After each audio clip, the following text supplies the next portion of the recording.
قیامت کی جو 10 بڑی نشانیاں ہیں، 10 بڑی علامات ہیں، ان 10 بڑی نشانیوں میں سے جو سب سے پہلی علامت اور جو سب سے پہلی نشانی ہے وہ ہے آسمان سے دھوئیں کا ظاہر ہونا۔ آسمان سے دھواں نکلے گا۔ قرآن کریم کی اس آیت کے اندر اس کا ذکر موجود ہے۔ اللہ تعالیٰ فرماتا ہے فَارْتَقِبْ يَوْمَ تَأْتِي السَّمَاءُ بِدُخَانٍ مُّبِينٍ کہ اے پیغمبر آپ ان کفار کے لیے اس دن کا انتظار کیجئے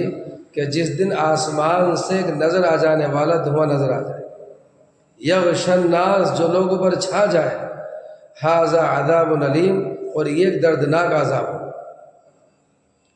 تفسیر ابن کثیر میں حضرت عبداللہ ابن عباس رضی اللہ تعالیٰ عنہ اور دوسرے صحابہ کرام رضی اللہ عنہ اجمعین کی روایات کے حوالے سے نقل کیا گیا ہے کہ یہ دھواں قیامت کے قریب ظاہر ہوگا۔ اور تفسیر ابن جریر میں حضرت ابن عمر رضی اللہ تعالیٰ عنہ کی روایت ذکر کی گئی ہے کہ جب یہ دھواں نکلے گا تو اس سے مومن کو صرف زکام محسوس ہوگا، جیسے کہ زکام میں سانس لینے میں دقت ہوتی ہے اور ناک ٹھنسی جاتی ہے، بس ایسا محسوس ہوگا، جبکہ کفار و منافقین کے کانوں میں گھس جائے گا